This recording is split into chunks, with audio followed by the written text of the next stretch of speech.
es un tratamiento como específico en el que se tratan de determinar qué genes alterados hay en ese cáncer y dirigir todo nuestro sistema inmunológico, todas nuestras defensas, a atacar no solo esa zona, sino esa célula y ese defecto que hay en ese gen.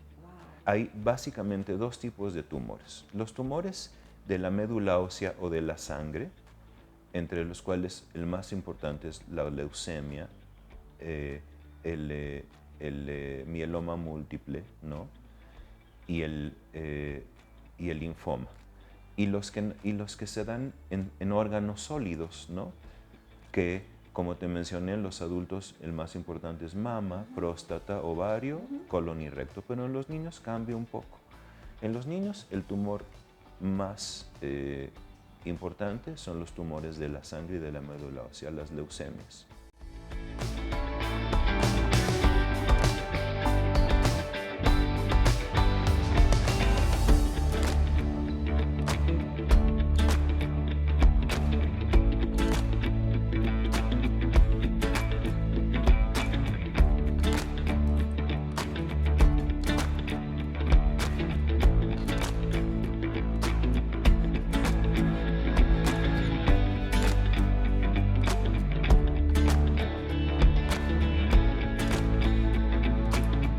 Hola, Dios les bendiga. Gracias por acompañarnos una vez más a su programa Dando a Conocer a Jesús. Hoy tenemos un tema impactante. Estaremos hablando del cáncer infantil. Pero antes de entrar en materia, conozcamos un poquito de esta enfermedad. Adelante. El cáncer es una de las principales causas de mortalidad entre niños y adolescentes en todo el mundo.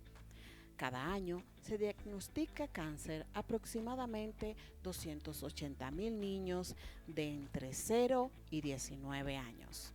En América Latina y el Caribe se estima que al menos 29,000 niñas, niños y adolescentes menores de 19 años resultan afectados por el cáncer anualmente.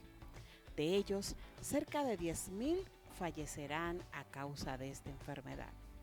En los países de ingresos altos, más del 80% de los niños afectados de cáncer se curan, pero en muchos países de ingresos medianos y bajos, la tasa de curación es de aproximadamente el 20%. Y antes de entrar en materia, quiero que conozcamos un poco más de nuestro invitado de hoy. Nuestro invitado de hoy es pediatra egresado del Hospital Infantil de México, con una práctica de 3 décadas. Sus intereses principales son el parto respetado y el fomento a la lactancia materna. Ha sido profesor en línea para la Universidad La Salle, impartiendo la materia de endocrinología pediátrica. Además, ha publicado en diferentes revistas de prestigio. Con ustedes, desde la Ciudad de México, el doctor David Novigrod. Bienvenido, gracias por recibirnos, por abrirnos las puertas de su casa para realizar esta entrevista. Doctor, hablemos de cáncer. Bienvenido. Buenas tardes, muchas gracias por recibirme. Pues el cáncer, no, el cáncer no es una enfermedad, el cáncer son muchas enfermedades. Porque cada cáncer en diferentes lugares del cuerpo se comporta diferente. Entonces no podemos hablar de que un cáncer en un sitio, como el pulmón, se comporte de una misma manera que un cáncer de la sangre. Entonces, podríamos en términos generales decir que en los niños el cáncer es una enfermedad no muy frecuente, pero en general es grave y ha habido grandes avances en el tratamiento de los niños, de tal manera que en los años 70, cuando se diagnosticaba cáncer a los niños, la sobrevida a 5 años o más después del tratamiento era muy baja, como de un 58%. Y ahora la sobrevida de 5 años o más en algunos tipos de cáncer infantil llega a ser de 85-90%. Entonces, estamos ante avances muy importantes que hacen que el diagnóstico de cáncer en la niñez no sea sinónimo de muerte, ¿no? O de fatalidad necesariamente, aunque cada cáncer es diferente y no en todos la sobrevida es igual. Perfecto. Entonces, me gustaría saber, hemos escuchado muchas veces, yo particularmente he escuchado, que el cáncer que era más común en adultos hace tiempos atrás, se decía que el cáncer venía por herencia, porque comíamos cosas no sanas, por estrés, por muchas cosas en los adultos. Ahora bien, ¿cuáles son las causas del cáncer en los niños hoy en día? Eh, Antes de responder la pregunta, primero, en los adultos efectivamente los efectos de nuestro estilo de vida sí parecen afectar la incidencia del cáncer. El tabaquismo, el sedentarismo, la obesidad, el, eh, el tomar alcohol, ¿no? Sí se han asociado a varios cánceres, sobre todo los más comunes en la edad adulta, que son próstata, pulmón, colon y recto, ¿no? Y en la mujer, mama, ¿no? Eh, una Y ovario, ¿no? y ovario, desafortunadamente, porque eso es muy difícil de diagnosticar. En los niños es curioso, pero parece ser que, salvo cosas muy claras como una exposición a una radiación o quizás niños que están expuestos al humo del cigarro, aunque sea de segunda mano, parece que el ambiente no es importante en el cáncer de los niños. Entonces, las causas en el cáncer de la niñez parecen relacionarse más con cambios en los genes que se encuentran en esas células cancerígenas. Los genes, hay muchísimos genes en cada célula y están formados de una sustancia química que se llama DNA. Y eso es lo que le heredamos a nuestros hijos. Por ejemplo, el color de los ojos, ¿no? El color de los ojos azul tiene que crearse, tiene que haber un gen para ojos azules que herede el padre y uno de la madre. Oh, wow. Pero para los ojos cafés no, con que uno solo lo herede, ¿no? Y en los genes es más o menos lo mismo. Podemos heredarlos desde que nacemos de los padres, es decir, el espermatozoide y el óvulo se juntan, forman un cigoto, que es la primera célula, y esta célula se divide para formar todas las células del cuerpo. Entonces, todas las células del cuerpo van a tener ese cambio o mutación en el gen. Wow. Pero hay veces en que no es hereditario, sino es adquirida. Un bebé nace o está en el feto ya formado, ¿no? Y hay ciertos cambios en sus células. Las células al momento de reproducirse y de dividirse rápidamente pueden hacer errores en la copia del DNA. Es como una tipografía de máquina de escribir. En general esos errores hay mecanismos que los corrigen, pero hay veces que no. Y entonces puede haber células que empiecen a tener esos errores, ¿no? Genes, mutaciones en los genes. Esas solas van a tenerlas las células que tengan la mutación, no todas las células del cuerpo. Entonces, solo las que tengan esas mutaciones van a tener el cáncer. Pero tampoco queda muy claro si esas mutaciones hereditarias o adquiridas juegan un papel muy importante en el cáncer de niños. Parece que eso es lo más importante. Y entonces ahora el tratamiento moderno es un tratamiento como específico en el que se tratan de determinar qué genes alterados hay en ese cáncer y dirigir todo nuestro sistema inmunológico, todas nuestras defensas, a atacar no solo esa zona, sino esa célula y ese defecto que hay en ese gen. Entonces son terapias ahora súper dirigidas. Entonces parece ser genes alterados o mutados heredados de los padres o adquiridos sin que tengan que ver nada con los papás. Y el medio ambiente en realidad no juega un papel muy, muy importante. Wow, wow, interesantísimo. Entonces, continuando, doctor, ¿cuáles tipos de cáncer más comunes podemos encontrar en los niños hoy en día? Bueno, primero hay que diferenciar entre un tumor y un cáncer. Un tumor puede ser una masa o una bola, ¿no? Que nos salga en algún lado del cuerpo. Puede ser. Y si ese tumor no es cancerígeno y no tiene la posibilidad de viajar, de que una célula o dos de ese tumor se desprendan de ese sitio y viajen a través de la sangre o otro sistema de vasos que se llama sistema linfático, si no sucede eso, se llama tumor benigno, ¿no? Y si es un tumor cancerígeno, se llama tumor maligno.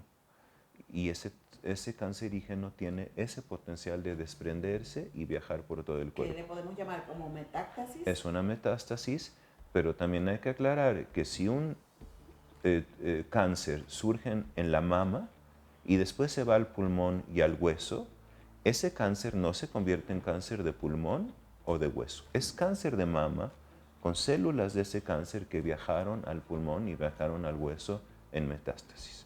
Entonces, entendido eso, hay básicamente dos tipos de tumores. Los tumores de la médula ósea o de la sangre, entre los cuales el más importante es la leucemia, el mieloma múltiple, ¿no?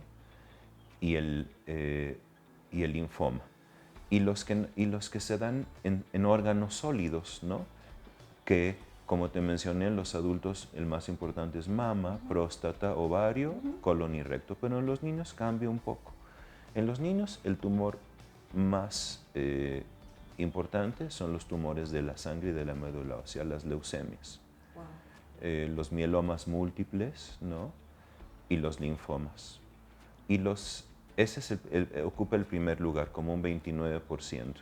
Y después vienen otros tumores. El segundo, curiosamente y desgraciadamente más importante, es el tumor del cerebro y de la médula espinal. Después vienen otros. Viene, por ejemplo, el neuroblastoma, que es un tumor que se genera en células muy primitivas neurológicas, pero curiosamente se presenta generalmente en el abdomen. Wow. Y después viene el nefroblastoma, que es un tumor de uno de los dos riñones.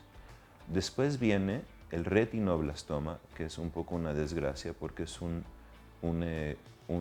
tumor del ojo, de la parte sensible a la luz, la retina. Y tiende a perder la vista. Y tiende a perder la vista, entre otras cosas, porque se diagnostica en general muy tarde y casi nunca es el médico, desafortunadamente. Es el típico niño que le tomas una foto y en vez de tener el reflejo rojo que reflejan las fotos, lo tiene blanco. Y para ese entonces es un poco tarde y entonces hay que hacer radiación para los niños. Después del retinoblastoma vienen los linfomas, el linfoma Hodgkin y el linfoma no Hodgkin, y después al final vienen los tumores óseos, que son más comunes en adolescentes y son principalmente el osteosarcoma.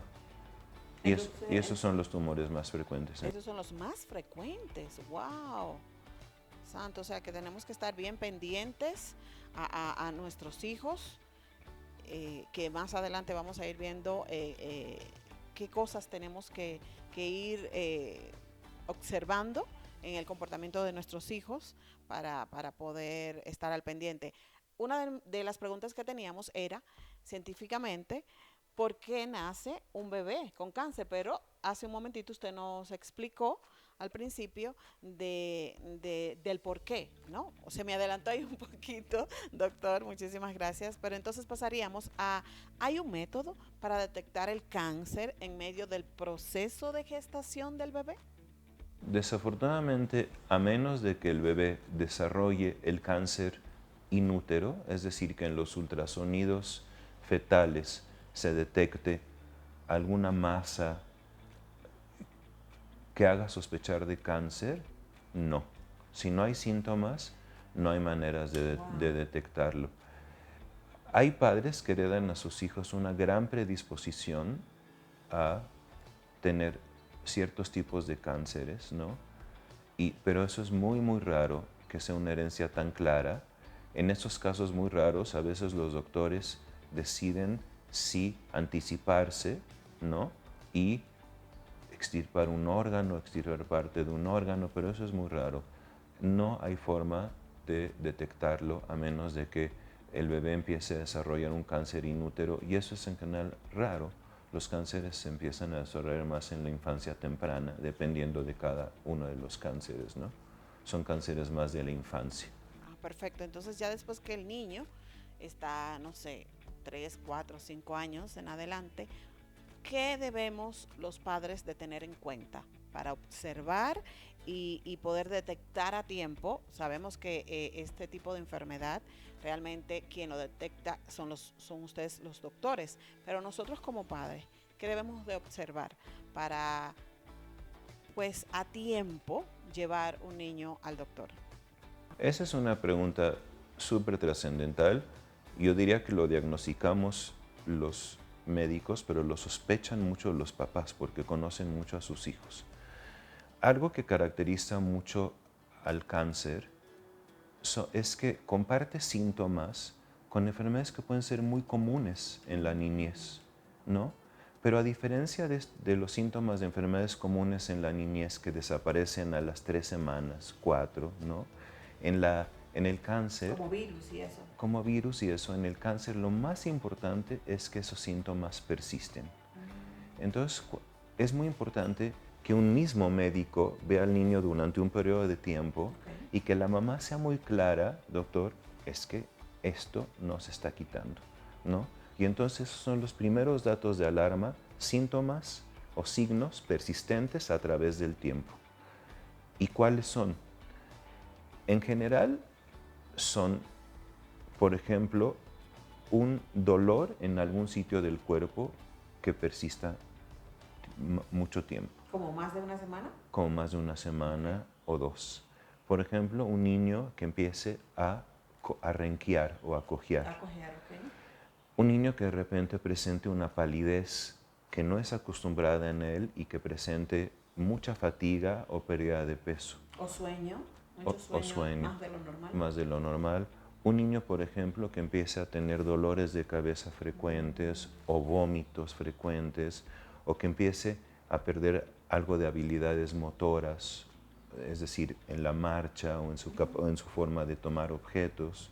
Un niño que empieza a tener visión borrosa, ¿no? O visión débil, Okay. ¿no? Un niño que empiece a tener moretones, es decir, tú en la consulta ves muchos moretones de niños que fueron al kinder, estuvieron el fin de semana y se cayeron, ¿no? Pero son moretones que persisten a través del tiempo, ¿no? En los adolescentes, por ejemplo, que tienen los tumores óseos, nunca hay que pensar que un dolor en la cadera, en la rodilla, hay veces que hay dolores que se reflejan en la cadera, ¿no? Pero son de un tumor del fémur o al revés. Entonces, siempre que haya un dolor que apareció y que no se quite, nunca hay que y que dure a través del tiempo, nunca hay que ignorarlo. Y como tú mencionaste, los médicos hacemos el diagnóstico, pero si no es un médico que sabe escuchar a los papás y que no le crea al niño, sobre todo porque ningún niño va a dejar de caminar por nada, por berrinche, ¿no? Los niños en general no son así, ¿no? No practican la autocompasión, ¿no? Ni el show. Exacto. Si presentan algo, hay que creerles hasta demostrar lo contrario. Y lo más importante es la persistencia de los síntomas o signos en el tiempo. Bueno, señores, yo espero que ustedes estén anotando todas esas informaciones tan importantes que el doctor Nobrigot nos está entregando este día. Doctor, entonces ya que sabemos, eh, ya el doctor diagnosticó lamentablemente esta enfermedad en el niño o en el joven. Entonces, ¿cuál es el paso a seguir después que ya está diagnosticado? El paso primero es hacer una clasificación en estadios, stages lo llaman en inglés. En general, en los cánceres va de estadio 1 a 4. Y es muy importante hacerlo porque hay tumores, por ejemplo, como la leucemia, que es rápida, de crecimiento muy rápido, y hay que empezarlo a tratar muy rápido. Entonces, el estadio 1 o 2 generalmente son tumores que sí son cáncer, pero que tienen un crecimiento limitado y todavía se han mantenido en su sitio. Y los tumores 3 y 4 son tumores que en general ya han presentado algo de metástasis. Wow. Y dependiendo de esa estadificación va a ser el tratamiento, que en general en los niños, a diferencia de los adultos, afortunadamente tiene una respuesta mucho mejor, en parte porque los tratamientos son más intensos, ¿no? Y en parte porque los niños no tienen todas las enfermedades agregadas que puede tener un adulto, ¿no? Diabetes, hipertensión, obesidad, bueno, algunos niños sí.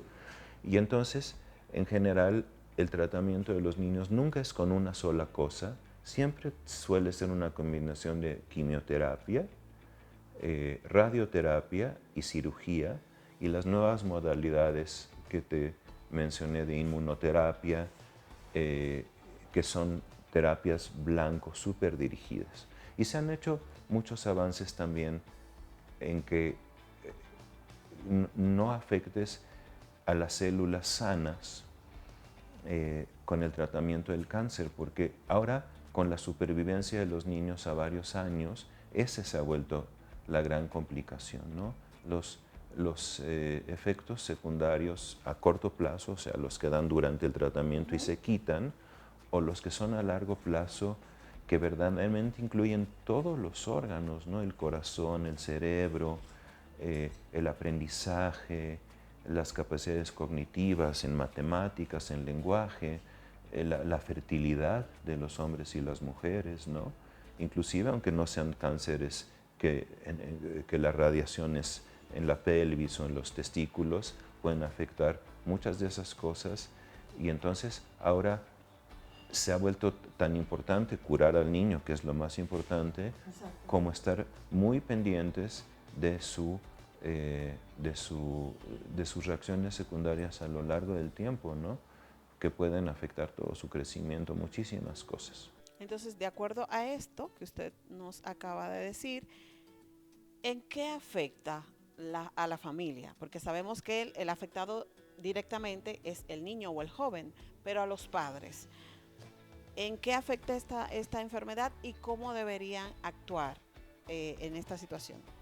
Mira, afortunadamente los niños ahora se tratan en centros oncológicos, ¿no? Es una red de centros oncológicos en el mundo o en un país, ¿no? Que generalmente son hospitales asociados a universidades, ¿no? Que tienen en su repertorio de médicos oncólogos, radiólogos, inmunólogos, pediatras, psicólogos, psiquiatras. Entonces, primero el diagnóstico de cáncer para padres que reciben el primer diagnóstico de su hijo es devastador. Yo creo que ni siquiera saben qué hacer y cómo responder, ¿no? No saben qué les va a pasar, y es el miedo ante lo incierto, ¿no? Y yo creo que tienen que ser como muy atentos a las necesidades de sus hijos, ¿no? Y tratarlos como seres humanos que tienen un entendimiento como casi inconsciente, ¿no? De alma, casi, ¿no? Y ir por prioridades, ir por pasos, ¿me entiendes? El primero es curar y el segundo es lidiar con todos los problemas psicológicos que eso va causando, ¿no? La pérdida del tiempo de escuela, etcétera, etcétera, ¿no? Pero afortunadamente los padres ahora están muy bien guiados por un apoyo completo de muchos especialistas, ¿no? Entonces, decir qué conducta es la mejor para un padre, si consentir, si no consentir, eh, yo creo que eso va cambiando mucho con el estadio de la enfermedad, ¿no? Y los niños también tienen una comprensión muy sabia de lo que les están pasando. Yo creo que en ningún momento se les oculta nada. Entonces, la información... ¿Es lo más recomendable? Claro, la información dada correctamente por profesionales a los niños y a los padres es la mejor. La desinformación no lleva a ningún lado porque los niños saben que algo muy grave les está pasando. No, saben que no es una gripa, saben que no es una diarrea, ¿no? Y muchas veces son más fuertes que nosotros. Muchas veces. Entonces yo creo que hay que dejarse ayudar y no ocultar información. Entonces ya después, cuando lamentablemente tenemos algunos casos que son cáncer terminal, ¿cómo debe manejar los padres este asunto con respecto a sus hijos? Primero, aquí entra el término muy importante que es usos y costumbres, ¿no? Y yo creo que lo más importante para un médico y para un sistema de cuidado de un niño es respetarlos. No tiene la misma, el mismo acercamiento a la muerte un judío que un cristiano, que un musulmán, que un indio, que un agnóstico, que un ateo, ¿no? Entonces, los usos y costumbres tienen que respetarse mucho. La segunda es la paliación del dolor, ¿no? Los cuidados paliativos ahorita han avanzado mucho y la elección de los padres tiene que ser si es en casa, si es en el campo, si es con los abuelos, ¿no? Si es con el niño y sus mascotas, en el hospital, ¿no? Hay muchas combinaciones. Entonces, la paliación del dolor es muy importante. Los usos y costumbres son muy importantes. Y el acompañamiento también psicológico, ¿no? Es muy importante. Y cada persona habla, tampoco creo que puedas engañar a un niño cuando él siente que se está muriendo, ¿no? Entonces hablar cada padre debe de manejar el concepto de muerte con un hijo diferente a otros, ¿no? Pero otra vez pienso que el ocultamiento a esas alturas, ya ni siquiera, no digamos que sea adecuado o no adecuado, yo creo que no es necesario, ¿no? Entonces eso, respetar mucho los momentos últimos, ¿no? De un padre y donde quieren que sea, en la casa, ¿no? En donde sea, y los usos y costumbres. Nadie puede imponer nada y cuando no hay nada que hacer, los doctores tienen que ser muy sinceros, ¿no? Y dejar que los papás decidan cómo va a morir su hijo, ¿no? Con respecto ya para finalizar, doctor, con este tan impactante tema, hay un tiempo determinado para que de tratamiento en los cánceres, en el cáncer infantil. ¿Hay un tiempo determinado o varía de acuerdo al tipo de cáncer? Varía de acuerdo al tipo de cáncer. Ya están muy delimitados los protocolos para cada tipo de cáncer, ¿no? Y la combinación mejor de medicamentos. Lo que también quisiera dejarles de mensaje es que los avances en la inmunoterapia, les quiero dar, por ejemplo, un ejemplo. Tú tomas una célula del cuerpo que, por ejemplo, se llama célula T. Es una célula que pelea contra lo que le es desconocido. Tú puedes tomarla, ponerle un gen, alterar un gen para que desarrolle, por ejemplo, en su superficie algo que vamos a llamar una llave. Y esa llave está específicamente hecha para un antígeno, que es otra proteína, que digamos que es el candado, que está sobre ciertas células cancerígenas, no todas. Entonces, produces esas células, las reinyectas en el cuerpo y esa célula va con la llave, abre el candado de la célula cancerígena y efectúa hace su efecto terapéutico ahí, ¿no? Por ejemplo, hay una cosa que se llama anticuerpos monoclonales, que es una proteína Y esos anticuerpos ya los puedes producir en el laboratorio y puedes agregarle a ese anticuerpo algo que produzca o radiación o el medicamento de la quimioterapia, ver exactamente a qué antígeno, a qué proteína de la célula cancerígena se va a acoplar, y una vez que se acopla, ahí suelta el químico, la quimioterapia o la radioterapia. Entonces los avances son, y casi es utilizando nuestros soldados, ¿no? Pero mejorando sus habilidades. Por ejemplo, nuestras defensas. Por ejemplo, hay cánceres que engañan al sistema inmune. Entonces tienen encima, en su membrana, una molécula que le dice al sistema inmune, oye, yo soy célula normal, a mí no me ataques. Exacto. Entonces ya hay técnicas que van con una cosa que tape ese sitio, y entonces el cáncer ya no le puede decir al cuerpo, no me ataques. Entraba un rayo, atacaba las células cancerígenas, pero se pasaba. El rayo pasaba y al momento de salir, lastimaba todo lo que encontraba a su alrededor. Wow. Ahora hay unos... ¿Qué son los efectos secundarios? Exacto, destruye todo, no solo las células. Ahora hay unas radioterapia con protones que llegan y donde está el tumor, ahí se paran. Wow. Y no regresan, ¿no? A veces puedes poner unas pepitas de oro o de lo que sea ahí, y eso hace que se dirija el rayo exactamente al tumor. Entonces, lo que les quiero decir a los papás es que no es lo mismo los 70s que los años 2000.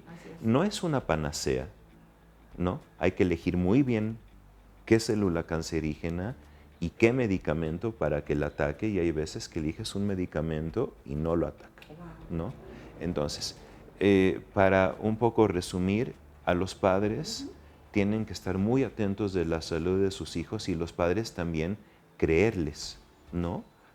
Ellos son los primeros que tienen que creer, oye mami, me duele esto, la pierna me duele un poco más en la noche. O sea, ponerle atención a lo que nos están diciendo nuestros hijos. Exacto, y creerles, oye mijito, ¿está bien?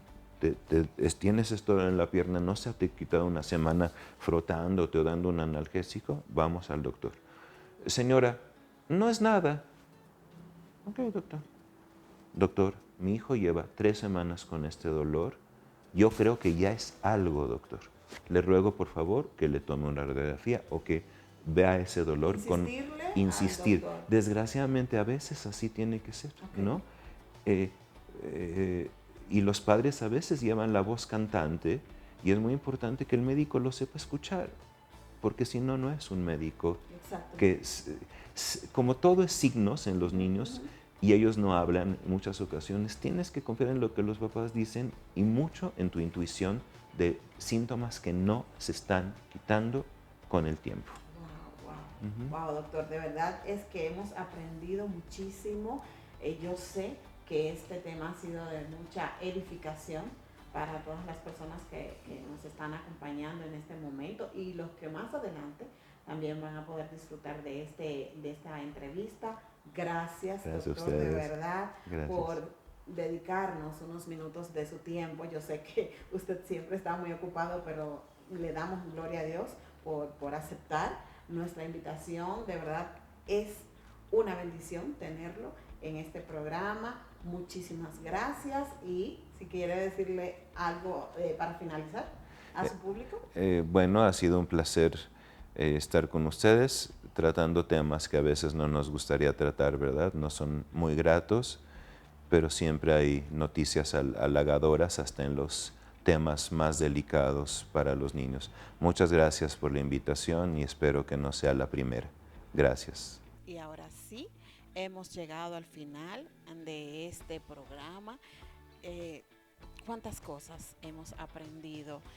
¿Cuántas situaciones importantes se dan en la vida de nuestros hijos, de nuestros jóvenes, que a veces nosotros por el día a día pues no nos damos cuenta? Este programa lo hicimos con mucho amor, dedicado a todas las personas que han pasado por esta situación, y también a aquellas que lamentablemente han perdido un hijo, un sobrino, un miembro de su familia. para todos ellos quiero decirles que el Señor está con ustedes, que el Señor es que le ha puesto la sabiduría a estos doctores tan maravillosos que están ahí para ayudarlos, para orientarlos, para que puedan salir a camino al respecto de esta enfermedad. Pero lo más importante es decirle que el único médico por excelencia es el Señor Jesucristo. Ahí está, solamente tienen que en ese proceso decirle: Padre, ayúdame, ayúdame a saber lidiar con esta situación, ayúdame a poder ayudar a mi hijo a darle la fortaleza que solo tú nos puedes ofrecer. Así que quiero orar antes de terminar, quiero orar por todas esas familias que están pasando por este momento tan difícil y no saben a quién acudir, no saben qué hacer, no saben cómo iniciar este proceso, y muchos que ya están en el proceso y están deprimidos y están cansados, dicen: no sé cómo continuar, no sé cómo darle las fuerzas a mi hijo, mi hija, para seguir hacia adelante. Así que oramos en el nombre de Jesús. Padre, te adoramos, Señor, te bendecimos, te damos gloria y honra, Señor, porque solo tú te la mereces. Padre, gracias. Gracias por permitirnos, Señor, traer este tema para que tantas familias sean edificadas, Señor, para que sepan, Padre, qué hacer en este proceso. También te pedimos fortaleza por ellos, Señor, para que seas tú ayudándolos, Señor, para que seas tú supliéndolo, porque sabemos que esta enfermedad generalmente es muy costosa. Padre, suple a aquellos que lo necesitan. Padre, dale fortaleza, dale sabiduría, Padre. Ayúdalos, Señor, en este proceso. Dale fortaleza a sus hijos. Abrázalos donde quiera que estén, en sus hogares, en los hospitales, en las clínicas, donde quiera que estén. Abrázalos, Señor. Espíritu Santo, acompáñalos, Jesús. Trata con ellos en este problema, Señor, en el nombre poderoso de Jesús. Y gracias, gracias porque tú eres nuestro médico, nuestro ayudador y nuestra fortaleza. En el nombre poderoso de Jesús. Amén y amén. Señores, gracias por acompañarnos. Será hasta una próxima entrega. Les acompañó Jamie Ramírez y esto fue Dando a Conocer a Jesús. Hasta la próxima.